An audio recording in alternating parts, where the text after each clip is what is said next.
alignment of, this is exactly the problem we solve. This is how we solve it. This is who we solve it for. This is the financial implication of solving it well, gives you focus in everything you do. It lets you know who your customers are and who they aren't. It tells you how to pitch them, but it also answers the question that you asked at first, which is, what do I focus on first? It doesn't matter if you're great at selling. If you can't actually solve that problem, if you're not good at solving that problem, everything downstream from that will then fall apart. Hey everyone, my name is Kyle Walgren, and this is another episode of The Business of Education. Today our guest is Charles Thornburgh. He is the CEO and founder of his most recent venture-backed startup, Kinjo. Charles, why don't you just give us a little bit of background about yourself? This isn't your first kick at the cat in the edtech space. You've actually done this multiple times and keep coming back. You must be a sucker for punishment, but give us a little bit of background with what got you into edtech and why you stay. So definitely a sucker for punishment, but I do have to say, for the record, I've never kicked a cat. I'm a career education technology entrepreneur. Accidental initially, I will admit, but was lucky to kind of stumble into something very early in my career that I fell in love with and seemed to have a talent for, and have honestly been pulling on the same couple threads for all of about 25 years now.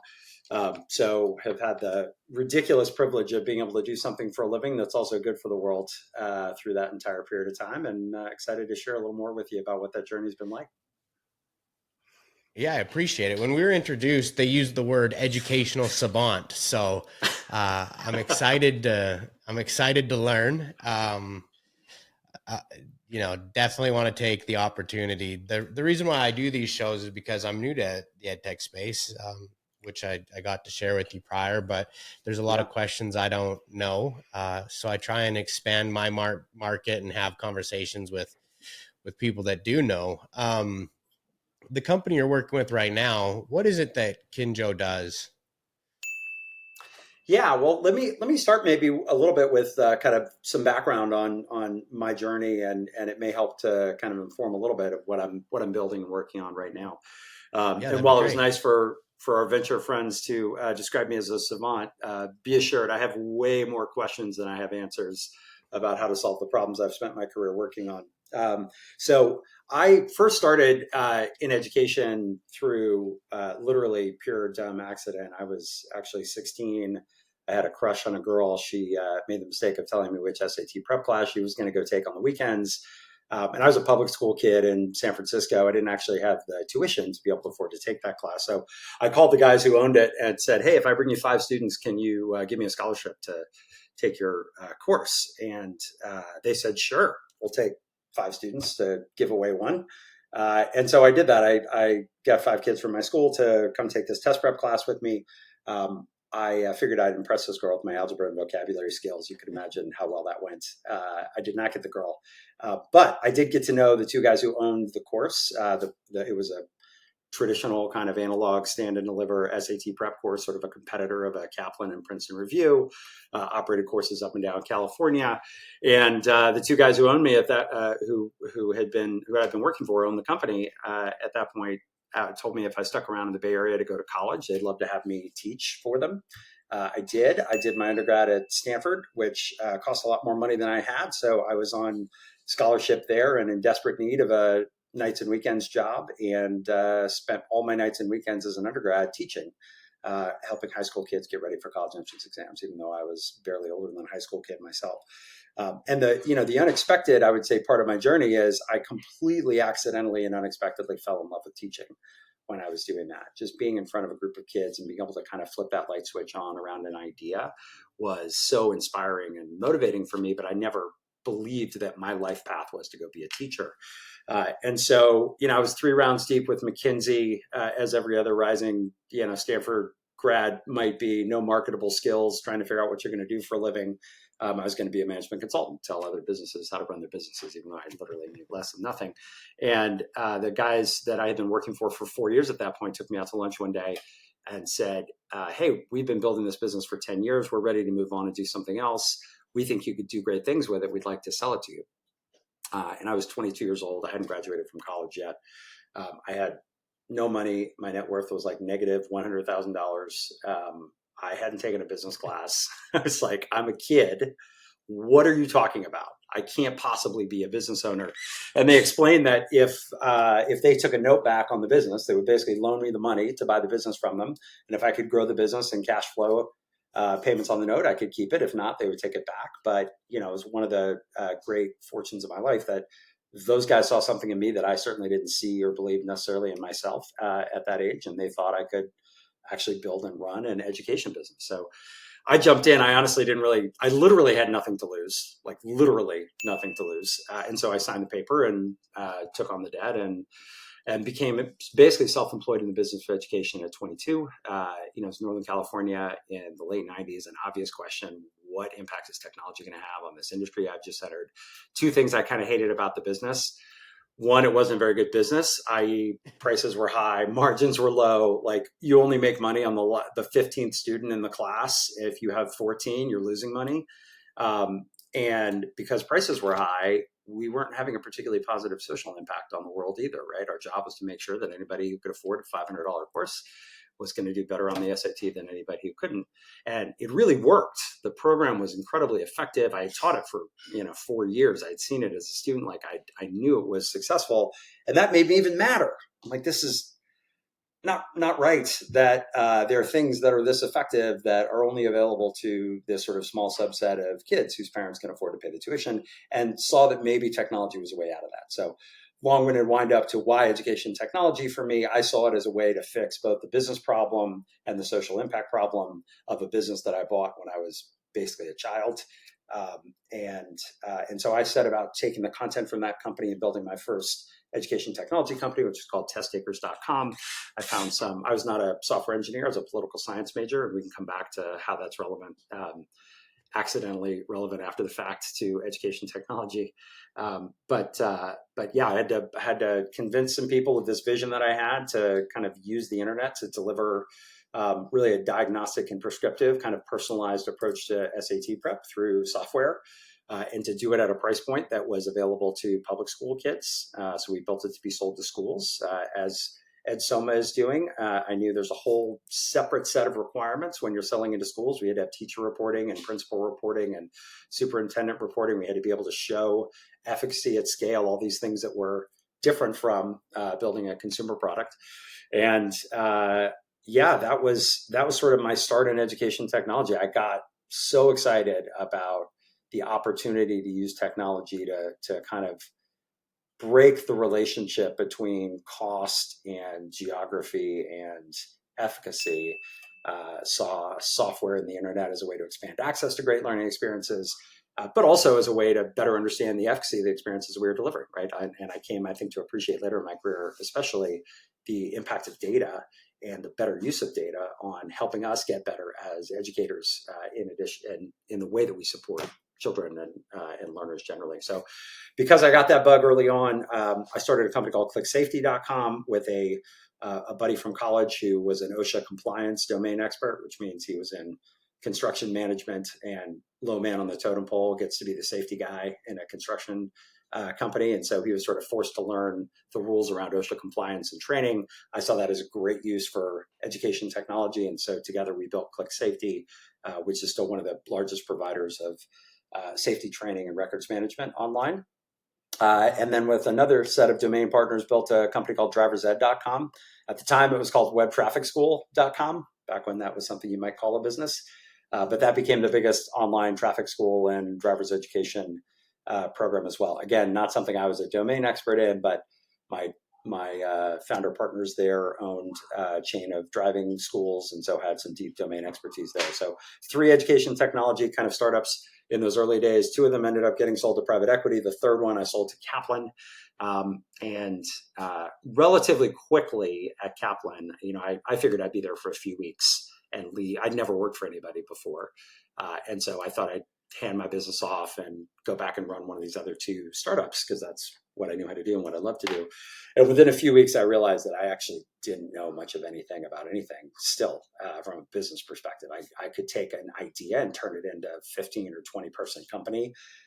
But that's so different from leading at scale and building bigger organizations and, managing P&Ls of different sort of size, like the whole job of recruiting and leading a team of leaders, completely different from what I had been doing. And got to know Jonathan Grayer, who was our CEO at the time, and Andy Rosen, and really those guys were kind of mentors and the reason that I ended up sticking around at Kaplan for as long as I did. So instead of being there for a few weeks, I was there for about 9 years. I got to start a business called Kaplan Virtual Education there, which started up virtual schools, junior high schools and high schools way back when nobody had any idea what that was. Much more niche kind of business pre-pandemic, as you might imagine, but we were running both public and private schools fully online, got up to 13 or 14,000 students there. And was also COO of academics at Kaplan University. So I was effectively provost for a 40,000 student online university. Again, talk about operating at scale. Like I joined that team at 300 million and we were at 900 million, less than 2 years later. Wow. And so that rocket ship ride was a whole bunch of learning experiences all bundled together. But one of the things that really hit me in that seat was that I was responsible for student success outcomes. I was responsible for graduation rate and persistence rate. Most important metric in a higher ed university. Colleges and universities are basically subscription businesses, right? And churn is brutal for any subscription business, especially for an education institution, because the human story of that churn is a student who thought they had a chance to get a post-secondary credential, spent money, spent time, and all they left with was a belief that maybe they couldn't get it done. So even more tragic than churn is in the vast majority of businesses. And I was sort of stunned by the fact that we couldn't accurately even forecast what our own persistence rate was going to be term over term. We had all this data, 40,000 students, online university, so way more information about how kids were interacting with each other, with faculty, with staff, with content. And we still weren't able to use that data to help us predict which kids were on a path to succeed and which ones weren't. And I knew I'm responsible for improving this number, right? So if I can't forecast it, that means I don't know what's driving it. If I don't know what's driving it, I'm just going to, it would be pure dumb luck if I were able to improve it, right? I don't know what to work on. And so I had this realization that if we couldn't solve that at Kaplan with the level of resource sophistication that we had, probably nobody else in higher ed had solved that. And when I saw a path to solving that problem, I saw an opportunity to really help hundreds of thousands, millions of students have a better shot at getting across the stage. And that's what I left Kaplan to go build. So I moved to Texas, moved to Austin, raised a few $1 million on a PowerPoint presentation, and set about building Civitas Learning. That was 2011. Had a 3-month-old little boy, beginning of a startup family, moved to a new town, startup business, did all the startup things all at the same time, and have actually, we had a tremendous run at Civitas, built a great business that still a great business, is still doing a lot of good in the world, has helped probably 300,000 students graduate that would not have otherwise along the way. And that ride gave me kind of the opportunity to take a step back and right before the pandemic and think a little bit about what problem I wanted to work on next. And this time was my first time ideating a problem. It's my 5th or 6th education technology startup. My first time picking a problem as a father, as a parent. And so, what I saw in terms of my son's generation's challenges, my generation of parents' challenges, was a lot of really major sea changes in the way families relate to learning and education, the level of engagement and involvement that you have to have as a parent, and frankly, the level of engagement involvement this generation of parents wants to have with their kids, I think are all quite a bit different than maybe the way that I grew up or that you grew up. And so I wanted to work on that problem domain. I wanted to better understand what is appealing, engaging, attractive to my kids, how to solve the engagement cliff that kids run into in elementary school. It is one of the things you undoubtedly have observed already is the rest of the world outside the classroom is moving at light speed. And the level of engagement kids have come to expect from their free time is super disconnected from the level of engagement they tend to get inside a classroom. And that gap is only getting bigger, and it's getting bigger at an increasing rate. And so, for me, my obsession and really the thing that led me to start working on Kinjo was the realization that motivation is kind of the last frontier when it comes to learning and education. It's one thing to be able to put a superhuman AI tutor in front of a child and sort of answer any question they may have. But there's work to do to get them to be thoughtful about the choices that they make and the questions that they have, inspiring intellectual curiosity and getting them to be thoughtful about the experiences they choose for themselves and the problems that they want to solve. What I saw with my kids when they interacted in gaming environments, when they were solving a problem that they chose to solve themselves, I could see them lock in for 6-7 hours and solve something stunningly multifaceted and incredibly complex and do it with a group of teammates. And when an adult told them about a problem they wanted them to solve, all of a sudden they had ADHD. They have no interest, like no attention. They're not locked in at all. And that recognition and then the rabbit hole of research that sent me down is what got me started down the path to Kinjo, which is how do we find a way to help kids find learning in the spaces and experiences that they already love and are already drawn to. So when they're making their own choices, when they're driving the bus, how do we make them choose things that are better for them, inspire them to choose things that are better for them, and make them want to build their skills and make them want to learn. Short enough answer? Yeah, definitely a short enough answer, but there was so much in there to just, what an amazing journey from one to the other. Most founders are lucky to sell one company.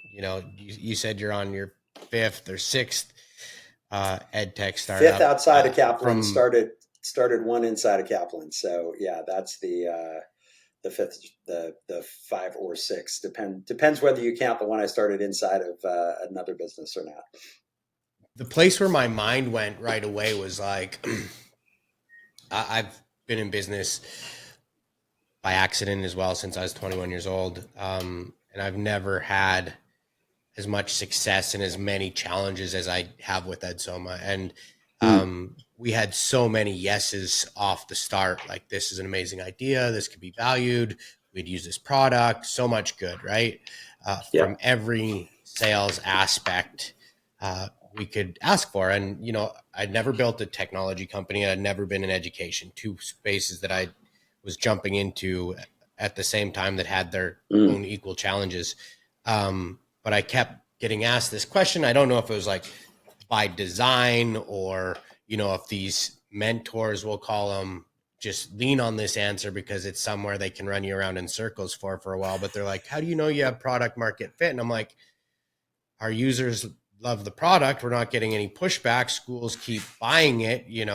We have more contracts in 1 year than we know what to do with. It's growing faster than any other business that I can make sense of. Does that mean we have product market fit? And it would just like be this roller coaster. Well, I'm concerned. How do you know? And I've never really gotten to that answer myself personally, except for the fact that our customers use it and they like it, but we've never had to make a different iteration of the product per se. Like, we've had to add things and strengthen things, but the original concept of the product, we're going to use speech to text to identify weaknesses in readers in real time, has always maintained the same. Yeah. So it is going through that, we've been super blessed. Yeah, no question. To land on the right answer first is amazing good fortune. And as you say, you may not have enough game film in this category to be confident that you're in the right place doing the right thing. And so that question might turn you around. But one of the things that I would say is challenging about education, maybe especially challenging about education, because it's not entirely unique, but it's harder and maybe exaggerated in the education space versus others. And that is that as a product person, as a business leader, you are always serving multiple audiences when you're building education products. And this could be a piece of that challenge with product market fit, right? Because usually the answer to the product market fit question has something to do with how your customers behave after having experienced your product, right? Your customer at Edsoma, you have customers at the district level, you have customers at the building level, you have customers who are, the sort of teachers, facilitators that are using the program in sort of interventions, and you have kids, right? You got a lot of customers, and I can tell you that one of the things that was hard for us at Civitas, businesses like ours, so let's just say enterprise software businesses, whatever market they may be selling into, generally speaking, most of what you will see as the sort of math and metrics around product market fit has to do with the rate that you're growing at and the efficiency from a financial perspective with which you're growing, right? So if what you have built is a machine where you put $1 in and several dollars of growth comes out of that, that looks to the investor community like that's clearly product market fit, right? And what do they want to do with that machine? They want to put more dollars into that machine, right? It grows every dollar you put into it. The challenge is you might have product market fit with your economic buyer and not with some of your user buyers, right? And so hopefully if I'm giving your investors the benefit of the doubt, and depending on whether they're investors maybe who understand the education market and space or do not, they might realize that growth is hard to sustain if all of those users, all of those stakeholders are not having a great experience. And if you, as an operator and an owner of that product, don't have a well instrumented understanding of what a great experience looks like at each level, right? Like, what do we need to see out of kids to believe that this is working for kids? What do we need to see out of teachers to believe that this is working for teachers? What does this have to look like at the building and district level? The economic buyer who said yes, who pushed our contract through, what are they expecting? How well is that quantified, and are we delivering on that? Like, those are all different questions, right? I've also been lucky to be able to be an investor, a board member, and a mentor to a number of very early stage, actually a small number of very early stage education technology startups. Two of them here in Austin, both Aceable and School Links. I joined at south of 5 employees, probably, when I first started working with their founders, and they're both amazing, incredible businesses, incredible founders, both 9-figure enterprise value kind of businesses now, and the ability to share some of the landmines that can come up when it seems like everything's going great, right? When it seems like from the outside, I mean, we grew Civitas from an ARR perspective faster than anyone in enterprise higher education ever had in software. We had incredible early sales success and momentum, and that's what the market valued. That's what investors valued. That's what we continue to pursue. And I think we didn't always pay enough attention to, our implementation, deployment fidelity, to even just having the sort of forethought and intellectual honesty to say, here are the 4 metrics that we want to track from the user level, and here's where we believe they should be. This is what we think product market fit would look like for a user buyer. Forget the people who are writing the check, but for the ones that are actually in the software. And then can we hold ourselves accountable to whether we're hitting that measure or not? And if we're not, is it because we had the wrong idea about what was important, or the wrong idea about what level was appropriate or achievable, or that we're actually not getting it done?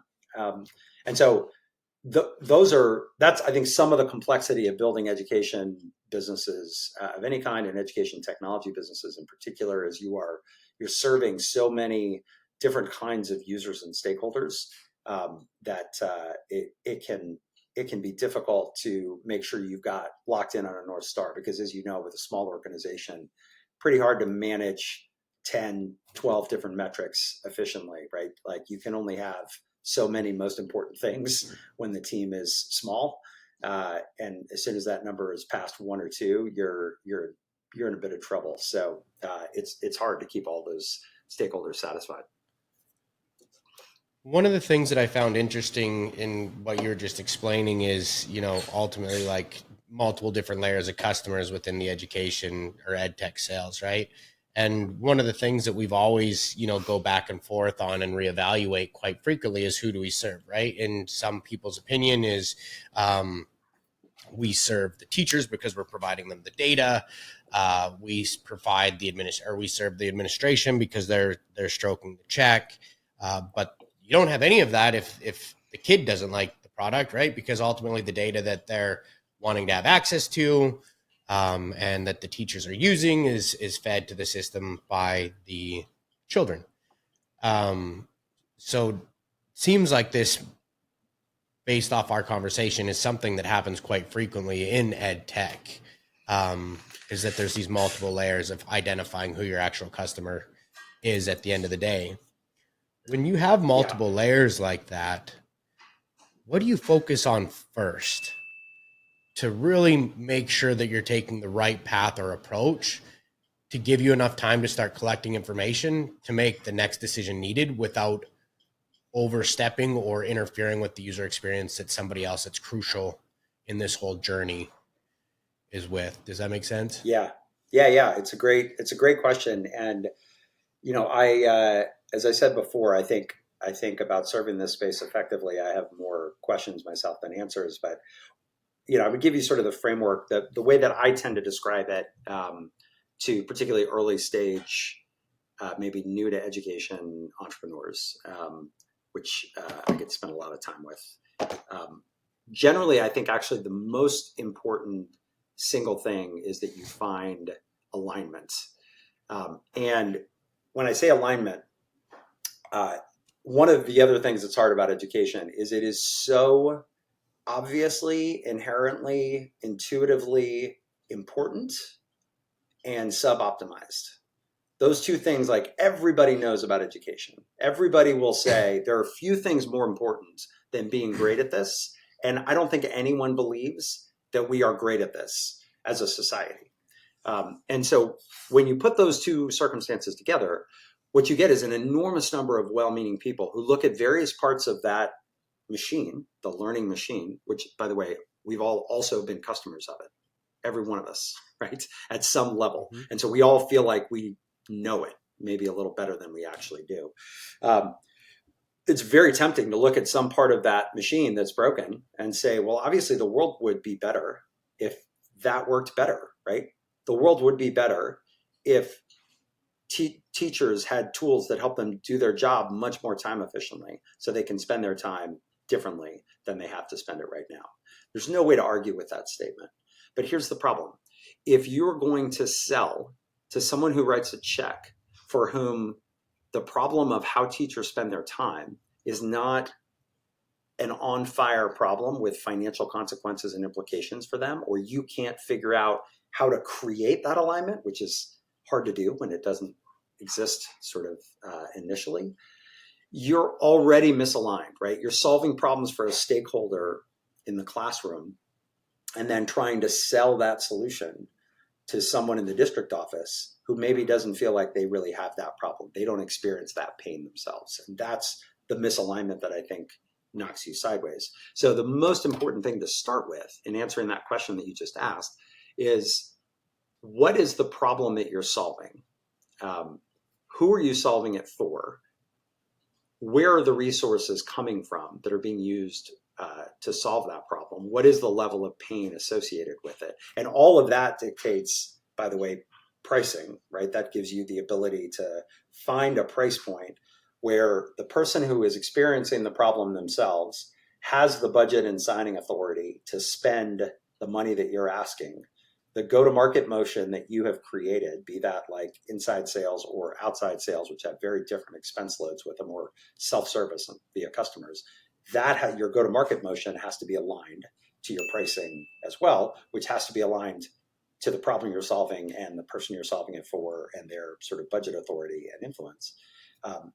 And if you can create a quantifiable impact, a measurable impact on a problem that is on fire for people that have the resources or would have the resources with that problem solved to solve it, then you have alignment. And what you have to make sure you get right first is that you are legit able to solve that problem, right? So that's the thing to start with, is when all those things are lined up. And I'll give you a specific example. Civitas.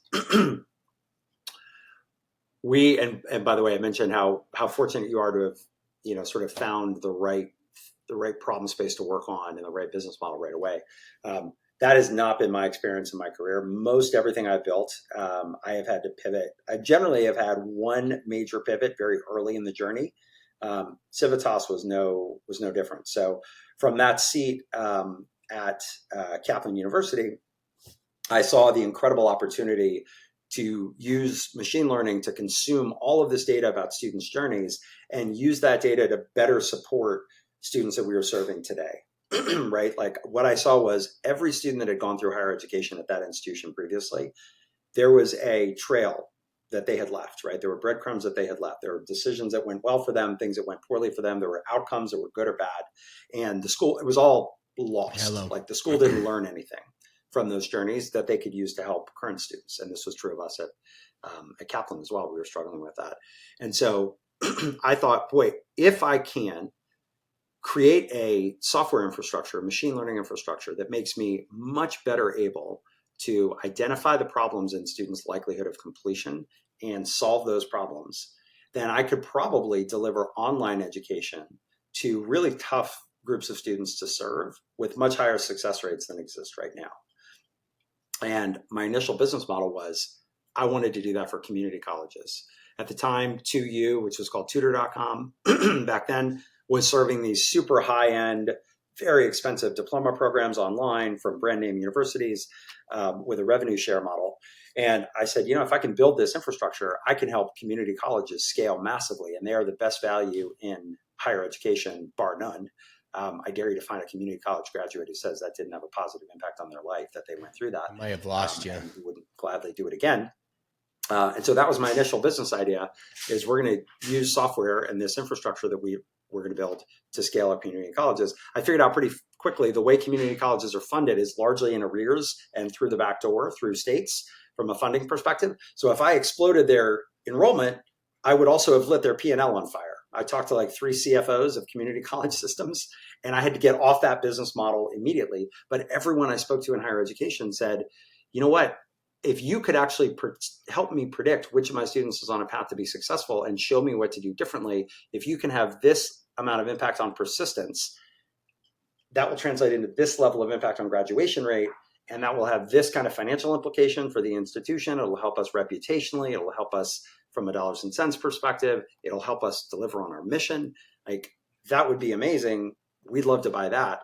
And I was hearing that from, everyone from Penn State to ACC to for-profit universities. And so I pivoted onto that model and found alignment on this problem of persistence. So the alignment was, when you're talking to somebody at the top of the institution, a provost, a president of the university, there are huge financial implications and huge reputational implications to graduation rates. And again, this helps you pick your customers too, because you end up not picking customers who don't have the problem that you're solving if you are super focused about what problem you're solving.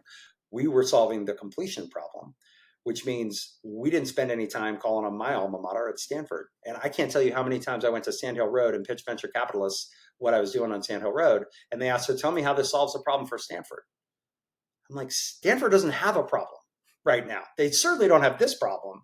And I get that, like, there's 5 schools you guys wish your kids would go to because you all went to one of those 5 schools.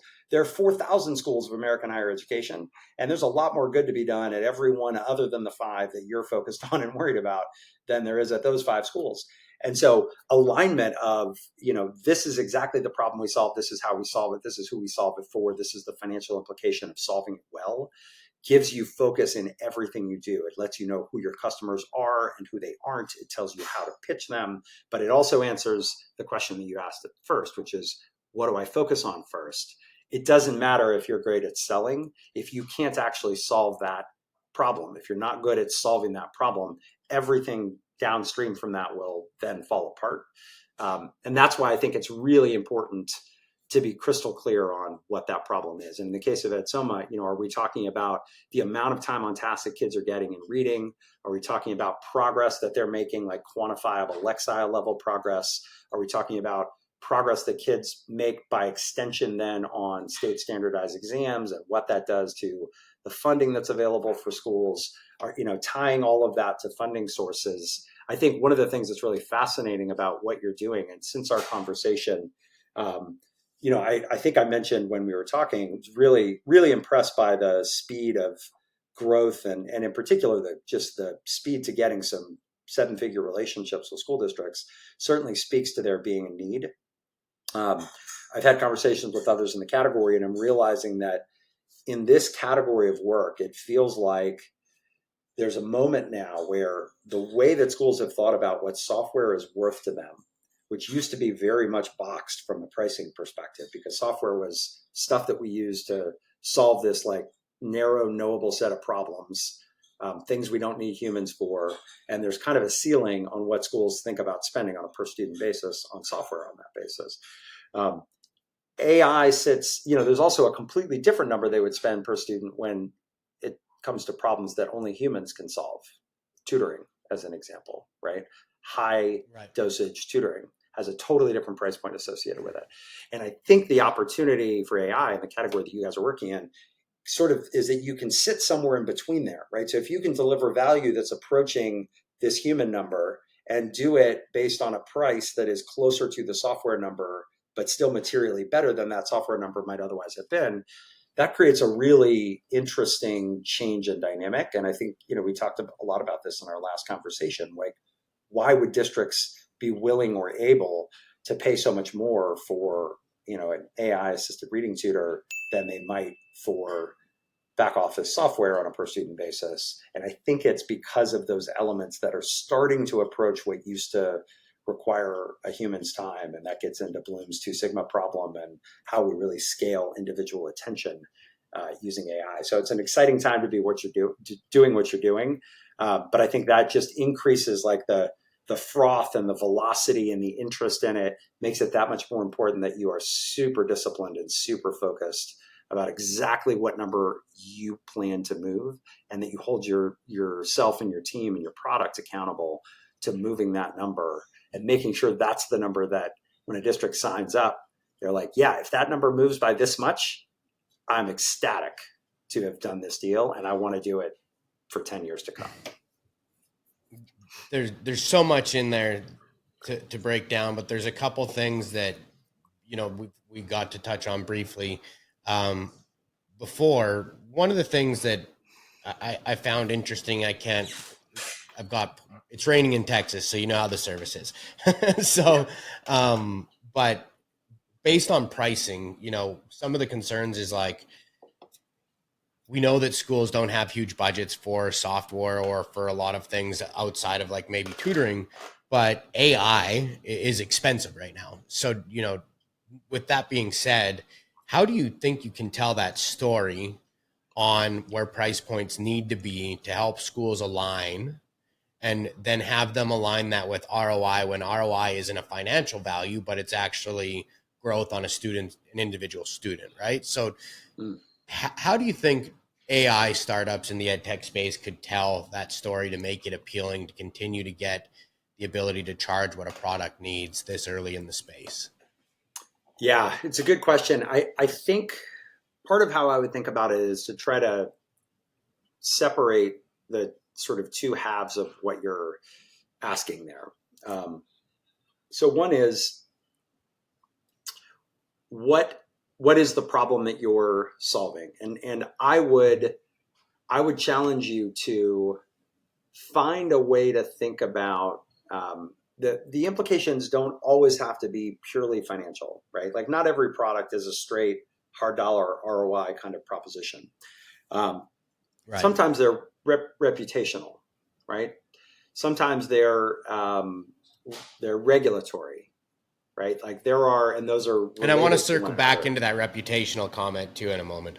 Yeah, yeah. So what I would think about is, if I really have a clear, crisp understanding of what the problem is that I am solving, and one of the challenges always in education is, while we may, in other industries, you may think about, and there's a lot of conversation around this to do with AI, you may think about, how do we remove costs with AI, right? Essentially, how do we use AI to help a smaller number of people do what a larger number of people might have done before. Challenge with school districts is you do not want to be a vendor pitching a school district on the opportunity you're going to give them to let go of teachers. Like nobody, no kidding. nobody wants that, right?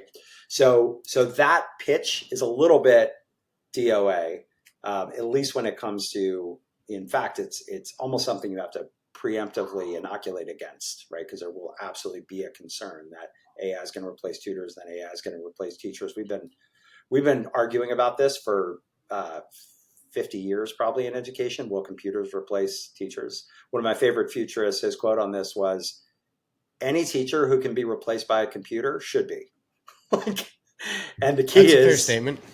Yeah, like what teachers do is the most human work there is, right? And so if you have got any kind of talent for it at all, you are not replaceable. This gets back to what I said before about being able to connect with another human being and motivate them effectively. So the expense removal part of things is an incredibly challenging pitch within education.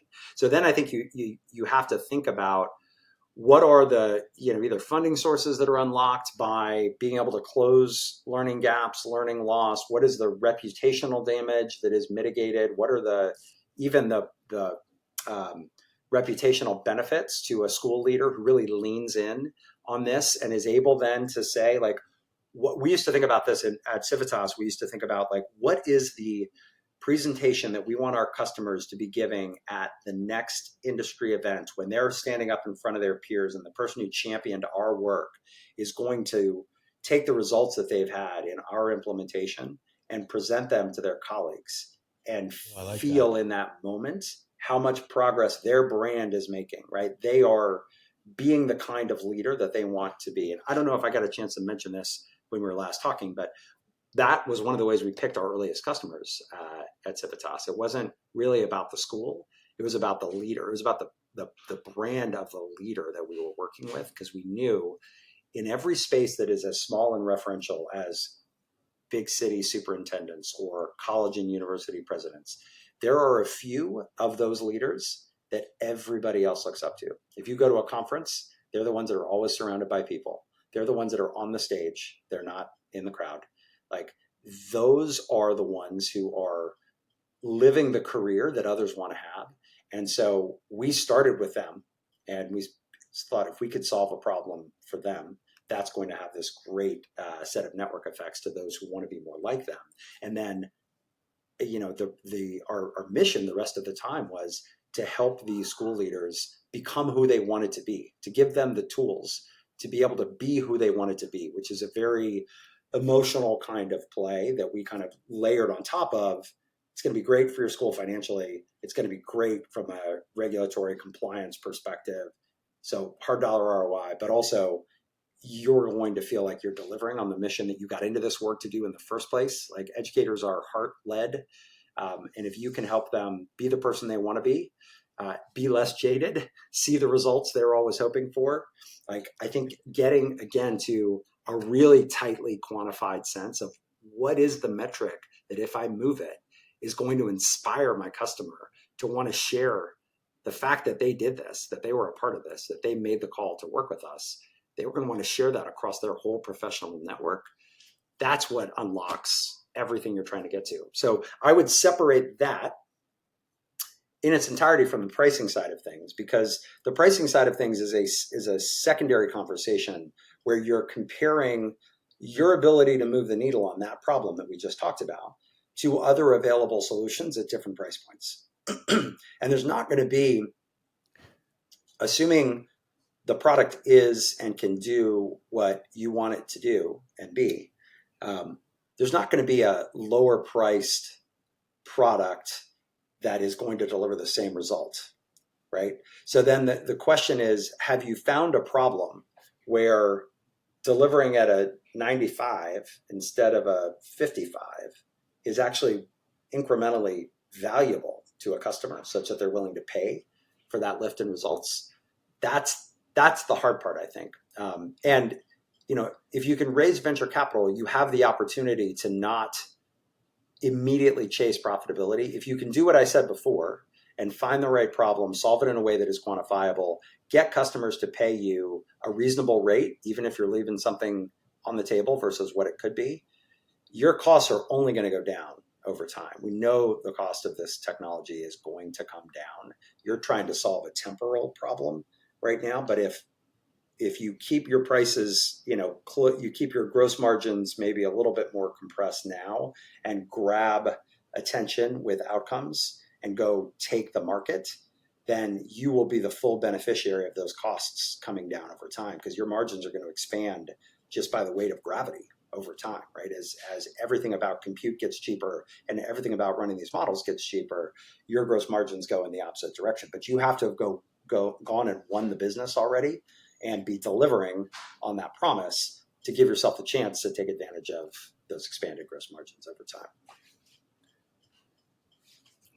There's when you first mentioned reputational value, I totally thought about it the complete opposite. I was looking at, how can it get much worse? We have districts like Chicago that, have 24 or 26% of their students are reading at grade level.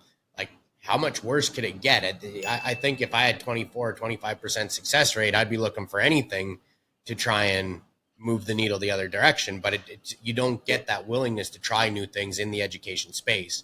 It's kind of like they're locked in their old way of thinking sometimes. So that's a new challenge, but I like the way that you worded that. Focus on the positive outcomes of the reputational value and try and recreate that. I've always believed that selling an experience is the most easiest thing to sell. And what you just laid out for us there is the first time I've been able to identify the experience you're selling to your district leaders and superintendents. That's the first time anybody's made that clear. So thank you very much. Yeah, I think it's interesting to think about the difference between, some people are motivated by fear, for sure. And some are motivated more by ambition and aspiration. And, whenever I got the question at Civitas about who our customers were, what kinds of institutions, they wanted like this many students and it's a research university or it's a community college. It's like, actually, it's much more psychographic than demographic. It's really about the culture of leadership at that institution. That is everything. And that doesn't mean, like, this is back to a problem that is on fire. That problem that is on fire for an individual school leader can either be, our results are so bad, I am going to lose my job if I don't have a dramatic impact on them in a short period of time. Like, that leader will be motivated to make change and to run through walls to get that change made. But that's not everybody, right? Not everybody's in that position. Like, you would need to find leaders who were in the right part of their tenure, for whom results were on a bad trajectory, where there's a lot of conversation at the school board level about those results, where there seems to be some threat level associated with not doing anything differently.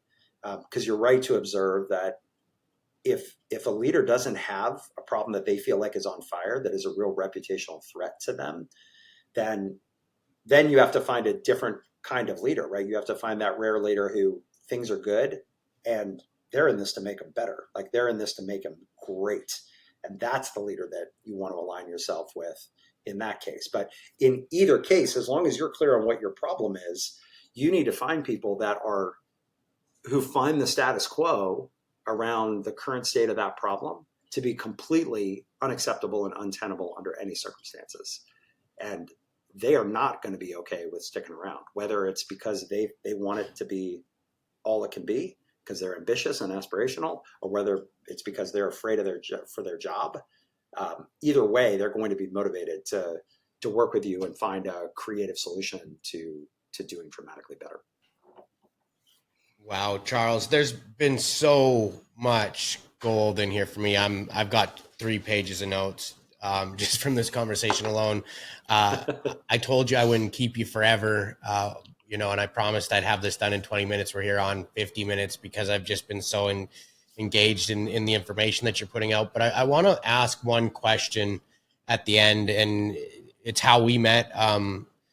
When you're trying to solve big problems or you're a young entrepreneur, could you give them some advice on how important their network is and how to utilize that network properly. It's the question that I like to end every podcast with. Yeah, absolutely. So I think in an industry like education and education technology, I think the power of network and relationships is stunningly important in every industry. But in an industry that's as sort of insular as this one is, it's even that much more important. I have been, that was another reason that my time at Kaplan was so beneficial to me. The relationships I made there, the places those folks have gone. One of my colleagues, I think you had on the podcast not too long ago, Jason Palmer, who just ran for president, unbelievably. Those are still folks that I keep in touch with from those stops along the way. So your network is probably the biggest asset that you have, particularly as a startup founder. And in some cases, you have to go build it, right? If you're early in your career, if you don't have all these gray hairs on your head like I've got on mine, and you haven't spent 25 years building those relationships, that means you have to prioritize relationship building, and you have to lean into it 10 times as hard as you might have to later in your career, because the job fundamentally, I believe, of building a business, if you distill everything else down, you have to be able to sell. You have to be able to sell yourself. You have to be able to sell investors. You have to be able to sell a product. You have to be able to sell customers. And that just requires time on task in order to get better at doing that. If you can't find somebody to introduce you warmly to an investor, the odds that relationship is going to go anywhere, no investors do anything with cold calls. You have to find a creative way in, and that will take time, but that's really what networking is about. It's showing that you can sell your vision and your dream for the future to enough people that those people can get you introduced to the people who can help you make that dream a reality. So who knows? Maybe one day one of those people might be president of the United States. Yes. That one's particularly unlikely to happen, but bless him for taking a swing at it. And yeah, you just never know where any of those relationships can ultimately lead or take you. And also, I believe if you find a problem that you've got some talent for and that you have a lot of passion for, you will be pulled into spending enough time in your career working on that problem that you're going to meet a lot of fantastic people who are just similarly wired because they care about and love that same problem. Nothing more joyful in life than building relationships with people who share some of the same insane passions that you do.